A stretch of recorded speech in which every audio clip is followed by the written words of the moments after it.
Welcome to Behind the Business Podcast. Each week, I'll be sharing episodes that take you behind the scenes of industry-leading creative small businesses. We'll talk about real life, messy behind the scenes of running a successful creative business in today's world, and hopefully help you combat the perception of perfection within our industry. I hope each episode encourages you to keep showing up imperfectly within your own business and make your own unique impact on this world. Grab a cup of coffee or wine and let's get right to it. Cheers. Hi guys, I have Allie on today and I am so excited to chat with her. Allie, can you introduce yourself to all of our podcast listeners? Yes, I am so excited to be here. I am Allie Landry. I'm a registered dietitian and owner of a virtual private practice, Make Life Peachy.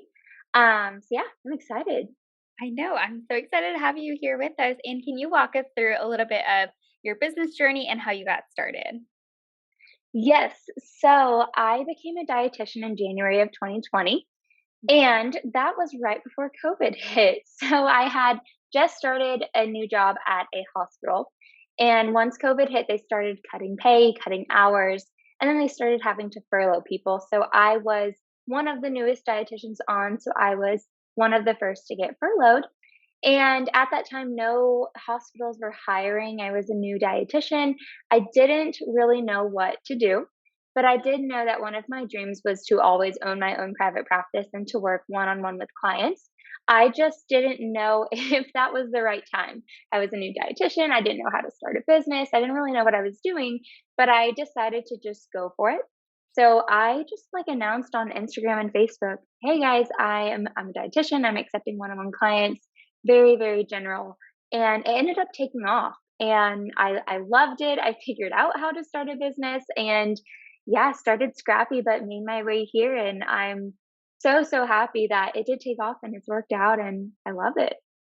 Yeah, and I love what you shared because it's very much so like how I know you as a person. So we met through a mastermind that was all about mindset, and you were always one of the most positive people that came to the table every single week. And even if you were struggling with something specific, like you always had an attitude of kind of like knowing that you would work it out and that things would be okay. So I super admire that in you. And I wanted to ask you, how has keeping like a positive mindset influenced how your business has grown over just the past couple of years?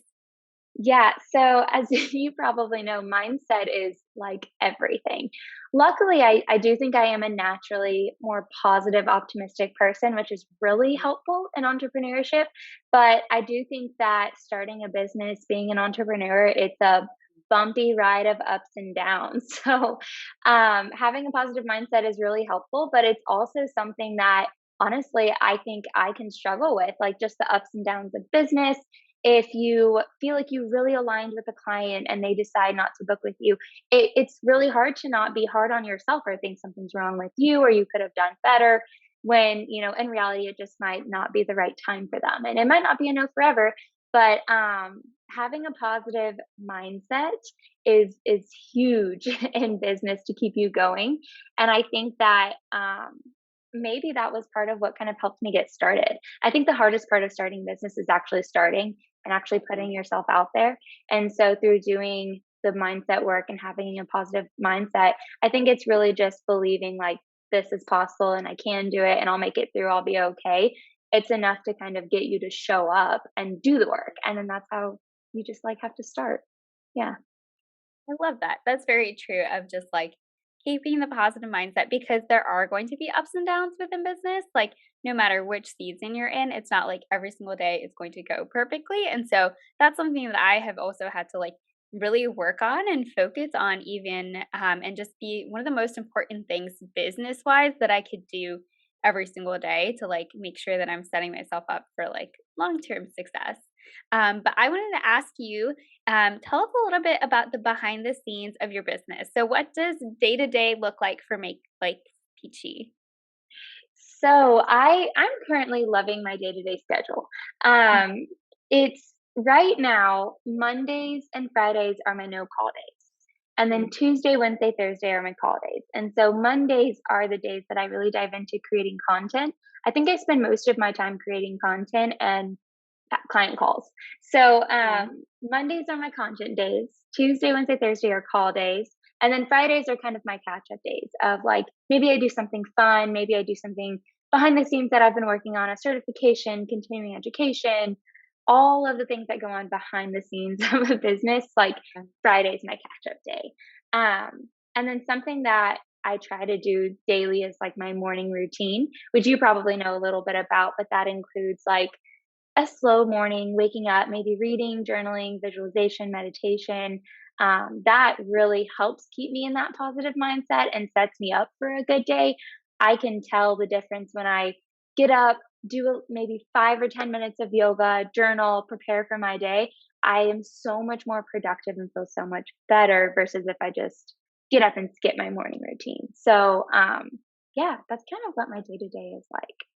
Yeah, I would love to echo that because I have a very similar kind of structure, even though I do work that's completely different and I don't necessarily have a ton of like coaching calls, but I do have clients. And so Mondays are always like my really big content and like marketing days, but then Tuesday, Wednesday, Thursday is doing client work, and then Friday is kind of the same catch up. And I have to say that even like just like you mentioned, day to day, if I stick with it and be disciplined and do my morning routine, which is usually, it feels really nice. For some reason, it's hard just to start sometimes, I guess. Like it's so Mhm. easy to be like, oh, I really want to dive right into work first thing. But I have noticed whenever I take the time to myself, do that, and then start work, I am able to stay a lot more focused throughout the day, like you mentioned. And I don't like crash at like 5 p.m., which tends to happen if I just dive right in with before like taking some time to myself almost.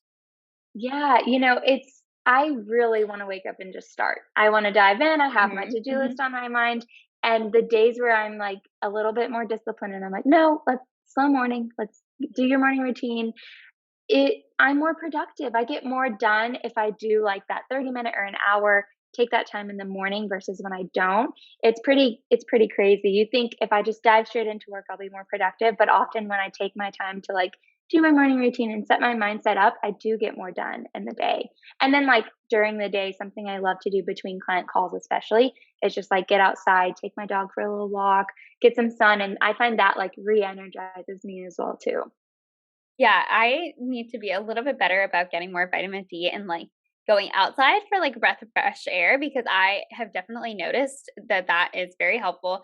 I don't do it as much in the winter and I feel like it definitely affects how I feel because in the summer I'm just like, let me like sit outside on my porch for 5 minutes. Like that even does the trick for me. So I love that little Yes. tidbit for anyone who can take some time in between your workday to like take a break, go outside, get some fresh air. But I wanted to ask you, kind of switching gears a little bit, what is one piece of advice that you would give yourself when you first started? When I first started, it was really crazy. I didn't know what I was doing. It was kind of overwhelming. And then my mindset was not as strong. So I think there was a lot more times of like, am I actually cut out for this? Do I actually know what I'm doing? A lot more imposter syndrome. So I think what I would tell myself if I could go back in time is just like, hey, keep going. Like, you're going to be okay. Keep pushing through. You do know what you're doing. So just like little words of encouragement, and that it's okay to start scrappy and improve and learn as you go. I think I definitely did that. Mhm. Again, like when I first started, you don't really know what you're doing, but you don't know what you're doing until you start.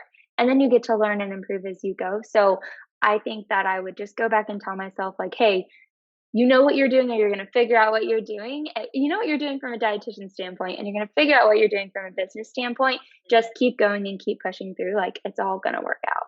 Mhm. So, yeah, I'd probably just go back and give myself some encouragement. Like, you're going to figure this out. Yeah, I love that, and I feel like that's super helpful to somebody who's starting out and is maybe having those, like, feelings or, like, thoughts of, like, "Am I cut out for this? Like, do I have what it takes to, like, make it?" And I wanna tell, like, every single person, you absolutely do. I think it really does, Mhm. like, boil down to a mental game and, like, whether you keep going or if you decide to give it up, and like we mentioned at the beginning, like, there's always ups and downs, but, like, if you keep showing up, I feel like things always end up working out, so I love that piece of Yeah. advice. I feel like everyone needs to hear that and take that in, even if they're like a seasoned business owner too. Because I know that now, a couple of years in, like I still have those like thoughts and like those doubts. Like they don't necessarily ever like go away. I think it's just like a game of like reminding yourself that like over and over and over again. That's exactly what I was thinking. Like earlier when we talked about mindset and having a Hmm. positive mindset, it's like I am I'm naturally positive, and Hmm. it's still something I have to work on and remind myself, especially during the down part of business.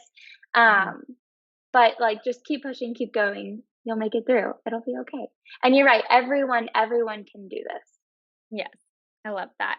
One thing that I love, like I've been watching along and following along with you ever since we met, but I love learning from your reels specifically.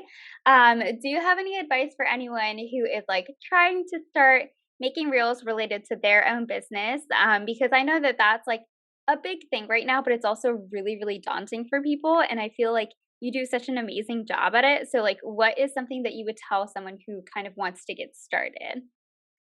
Yeah. So I love reels. I have so much fun making them. They were definitely intimidating, daunting at first, but Mhm. now I like they're so easy now because I've done so many of them that you just kind of have fun with them and you can batch make them.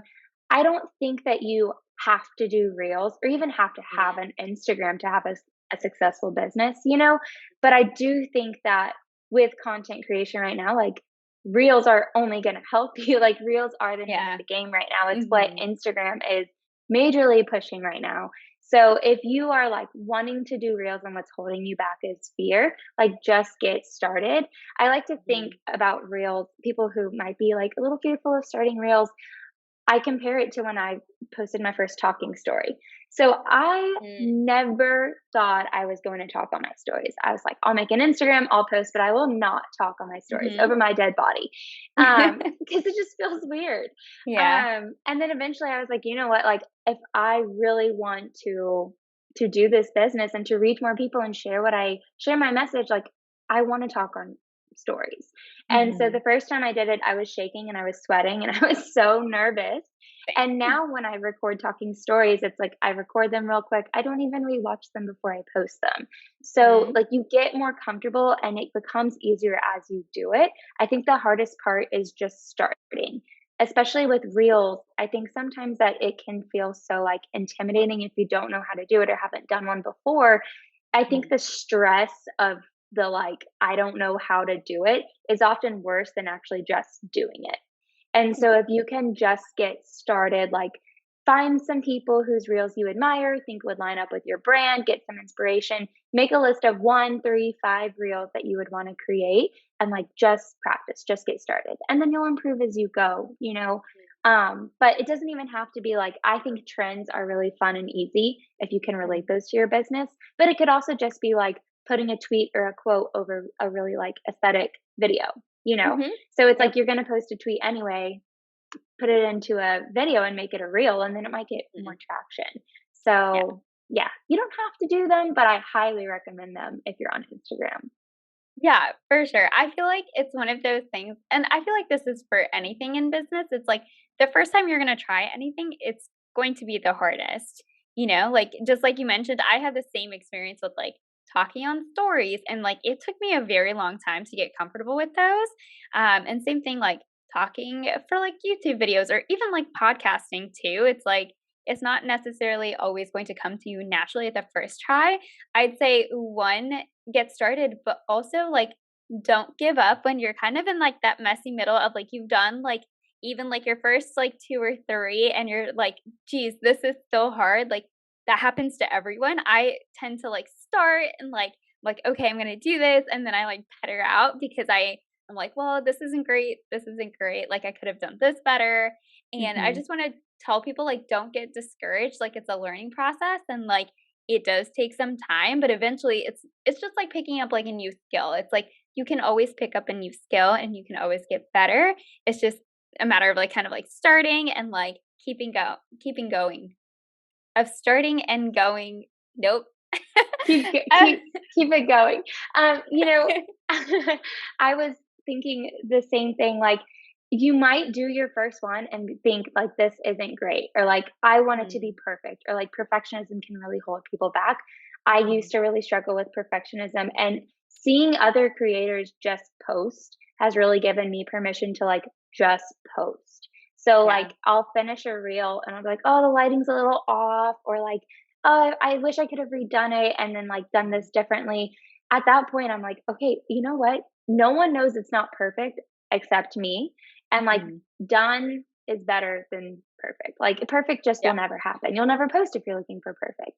So I like have really gotten comfortable with just posting imperfect reels or reels Mhm. that I'm not, I don't know. Perfect doesn't even exist, right? Like it'll just Mhm. keep you from taking action. So I would just post and improve as you go. Like there's Mhm. a lot of reels where I want to re-record it and I'm like, Yeah. no, just post. Or talking stories too. I want to Yeah. re-record it, but once you re-record it like more than 3 times, you're not going to post it. You're going to sit there and Mm-mm. re-record forever. Yeah. So yeah, don't overanalyze it. Done is Yeah. better than perfect. That's what I always remind myself. I'm like, done is better than perfect. And like every single thing that I put out there does not have to be perfect. And just Yeah. kind of like echoing the same things that you said. And it's like, if we keep like looking for that, we'll never post. And it's like doing yourself a disservice, I think, at that point, because you're not able to get your message out as much as you would like. So I had a business mentor who, when I first started my business, I used to be really nervous about posting like photography work to my Instagram. Like that was even before stories were like a thing, and that used to make me really like nervous. And she was like, "Well, do you want to like take like Instagram as a platform to grow your business seriously?" And I was like, "Well, yeah, like I would love to." And so it was kind of just like, well, okay, if you want kind of like to grow on this platform, it's going to take you doing the uncomfortable thing like a couple of times and like getting better. And the more you do it, the easier it gets. And the same is true for Mhm. me in like stories. It took me a really, really long time to get used to stories. And now, just like you mentioned, like now they're super quick. I don't overthink them. And I'm like hoping to get to the same point with reels too. So I love this encouragement. I think that it's something that people can kind of like walk away with and hopefully take into the next Mhm. time that they're creating their content. Um, but I wanted to ask you specifically about, you made a post in January that like really caught my eye. And I wanted to ask you about your thoughts around separating your weight or your work from your worth. So you do a lot with like body freedom, and I know that this is a message that you kind of talk about over and over and again. But I wanted you to kind of share that with the podcasting audience. Yes. So that is something I'm really passionate about, is that your weight isn't your worth, right? And Mm-hmm. your self-worth is based on your own beliefs about yourself.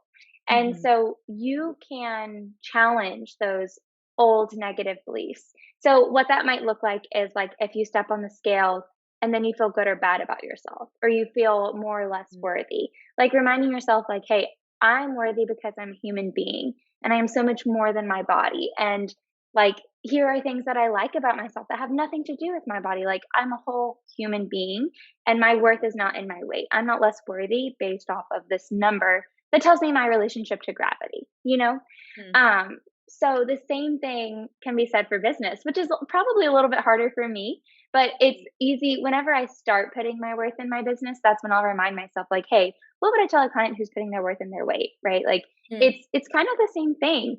You're Yeah. not more or less worthy based off of how many followers you have, how much Mm-hmm. money you make, or like whether this business is going good or not. Like, that doesn't Mm-hmm. change my worth as a human being or who I am as a human being. And so that's something I probably have to constantly remind myself as well. So yeah, I'm really big on removing your worth from weight, from work too. Um, so yeah, I think that some practical ways to actually do that would be like, one, ditching the scale and instead Mm-hmm. focusing on like self-respect and who you are as a person and knowing that you're more than your body. Also like calling out and catching some negative thinking and patterns and thoughts and beliefs and kind of like noticing them without judging yourself. Like, oh, that's a really mean thought to have, and like that's not actually true. It doesn't align with my value. Or like Mm-hmm. when you have a rude thought, like I'm not worthy of love because of my weight, or no one would love me because of my weight or something. Would you say that to your best friend? Would you say that to your child or a niece or a nephew? Like, If not, then you probably shouldn't be saying it to yourself. So kind of recognizing, hey, these are negative beliefs that don't align with my values and what I actually believe, and then replacing it with some sort of affirmation or reframing with a positive, healthy thought, such as, I'm not good or bad based on what the scale says. My worth is not in my weight. My worth is not in my work. I am worthy because I'm a human, and I am more than my body. I am more than my job. And here are things that I like about myself and I appreciate about myself. I am smart. I am disciplined. I am ambitious. I'm a good dietitian, which is kind of related to work, but that's something I'll remind myself every once in a while. So kind of cashing and reframing those thoughts. And then, you know, me at my standpoint on weight is like moving away from the scale and focusing on healthful behaviors instead that align with your values. Mm. Yeah, I love that. And I think it's so easy to kind of like let those thoughts be there without like sometimes you don't even notice them, I think, until you hear someone say this of like, hey, like for the next day, the next 24 hours, like be conscious of the thoughts that you're having, because I feel like there's sometimes they're so quick and like instantaneous, and we're so used to them that they don't strike us as like mean or judgmental, because that's kind of just like the narrative we've had going for so long. So I'd really encourage people to just like monitor them for like 24 hours, see what comes up, because I feel like that's the first kind of step into reframing those so that they're a little bit more empowering and encouraging. But this was so helpful. I have loved all of the advice that you have shared with everyone on the podcast here.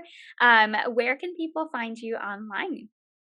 So I am Make Life Peachy on Instagram with underscores between the words. Um, I'm also on TikTok. I think it's just at Make Life Peachy, but definitely follow me on Instagram. That's where I post most of my things. Check me out on TikTok.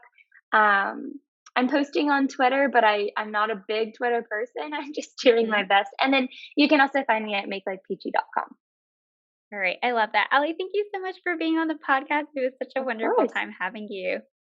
Of course. Thank you for having me. If you're loving this episode, I would love for you to swipe a page or two out of my free resources library. I have a free class all on the systems you need to quickly grow your photography business. I cover 3 key systems that you need in place to be able to grow your business and triple your wedding bookings and go full time in less than 1 year. I also have another quick little freebie just for you. I am letting you swipe my booked wedding client questionnaire. If you're loving this episode, I would love for you to swipe a page or two out of my free resources library. I have a free class all on the systems you need to quickly grow your photography business. I cover 3 key systems that you need in place to be able to grow your business and triple your wedding bookings and go full time in less than 1 year. I also have another quick little freebie just for you. I am letting you swipe my booked wedding client questionnaire. Whenever I have a wedding client book, I always do a little happy dance and then personalize their client experience with this questionnaire. It gets me all of the details that I need right up front, right when they book, and sets me up not only to figure out what sets me apart from other people in the market, figure out more details about them and personalize their wedding experience, and help start planning out their engagement session and more. Be sure to go to manaliphotography.com or see the show notes to grab either one of these 2 freebies, and I can't wait to see how it helps you grow your business. Whenever I have a wedding client book, I always do a little happy dance and then personalize their client experience with this questionnaire. It gets me all of the details that I need right up front, right when they book, and it sets me up not only to figure out what sets me apart from other people in the market, figure out more details about them and personalize their wedding experience, and help start planning out their engagement session and more. Be sure to go to manaliphotography.com or see the show notes to grab either one of these 2 freebies, and I can't wait to see how it helps you grow your business.